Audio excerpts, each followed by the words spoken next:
partner's funeral bill. And while anger and frustration are completely valid reactions, I would like to begin this evening by focusing on some positive points.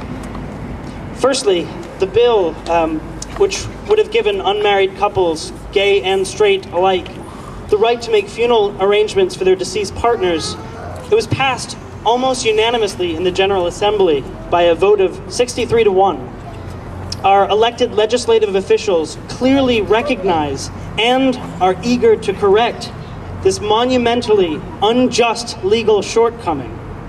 Now, hopefully when they vote again in the new year, the Assembly will they'll be able to overturn the governor's veto and give all Rhode Islanders the right to bury their dead.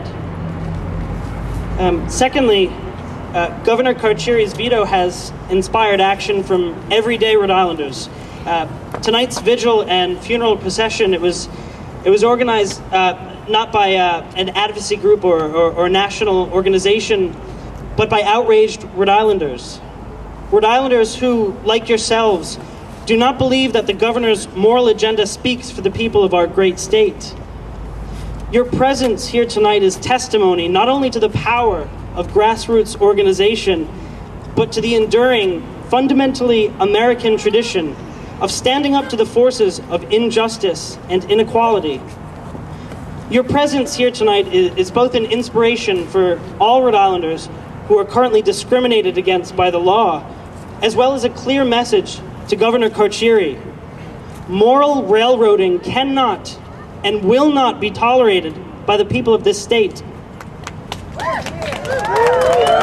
Lastly, and to lighten this up a little bit, the governor's hateful words and actions have brought about national attention.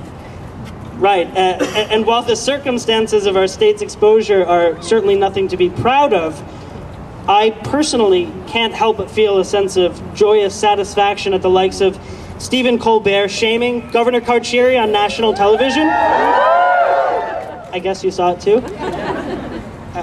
Governor Carcieri, last week you were presented with a bill that would have dramatically eliminated an inequality felt by thousands of your fellow Rhode Islanders. You chose to kill that bill. Tonight, however, we present you not with the mangled, defeated corpse of a dream deferred, but with a greater hunger for progress and equality for every man and every woman in Rhode Island. I'd like to leave you this evening with some words from Tony Kushner's play Angels in America. Nothing's lost forever. In this world, there's a kind of painful progress, longing for what we've left behind and dreaming ahead. At least I think that's so. Thank you.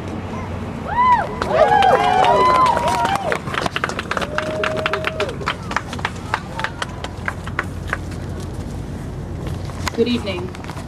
It's my distinct pleasure to ask that Lieutenant Governor Elizabeth Roberts please take a moment and speak.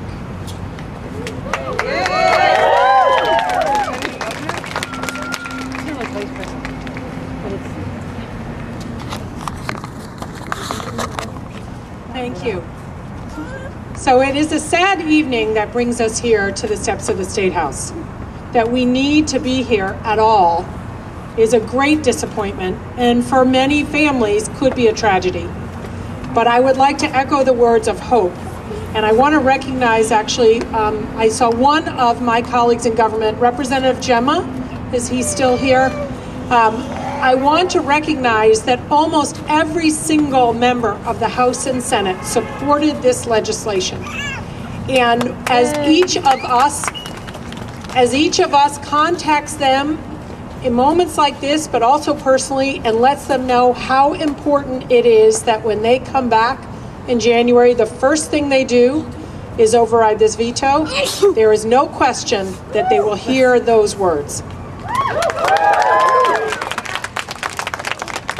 So it is deeply discouraging, and I would say it was a cruel act on the governor's part to veto this bill. No family, no person should have to deal with the tragedy and loss of someone they love and not be able to bury that person. That is just wrong. And I think you have heard all kinds of Rhode Islanders speak up And you see all kinds of Rhode Islanders here tonight saying that is wrong. So I am proud to be here with you all. I have, from my part, have written to both the House and Senate leadership saying how very important I think it is to override this veto. And I know that they are hearing that message. Let's not let that message disappear before January so that this can become the law for every single person in our state. Thank you.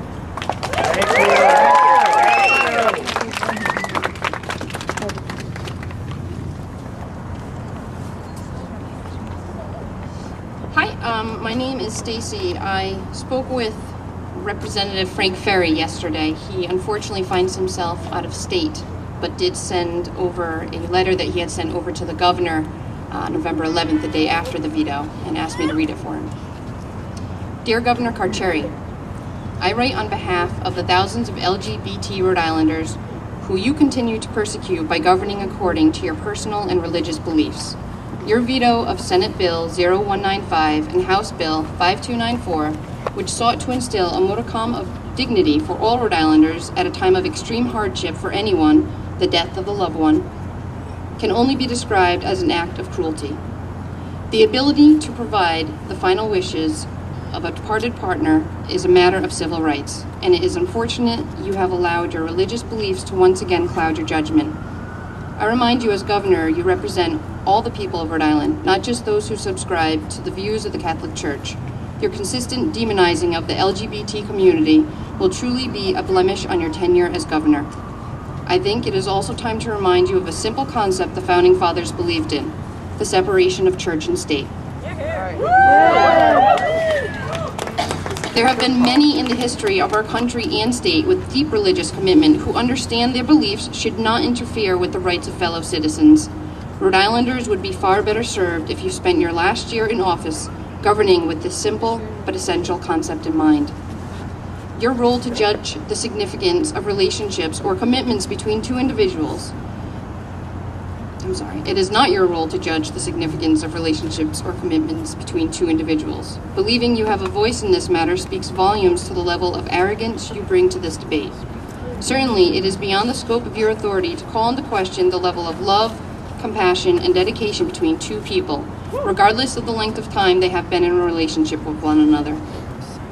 The suggestion that your veto is in some way tied to the ongoing discussion of marriage equality is especially disturbing. This bill has no effect whatsoever on the definition of marriage. Instead, it seeks to extend some measure of relief in an incredibly emotional time. Was the pain and suffering endured by Mark Goldberg as he attempted to secure the release of the remains of his partner of 17 years any less cruel because they were of the same sex? To suggest all Rhode Islanders should not have the same right is nothing less than bigotry. In short, no one elected you to serve as the state's moral compass. Just as George Wallace stood before the doors of the University of Alabama, you find yourself on the wrong side of history. Your decision yesterday to deny some Rhode Islanders the same rights and dignities as their friends and neighbors is shameful, and history will judge you harshly. Sincerely, Representative Frank G. Ferry, District 22, Warwick. Thank you.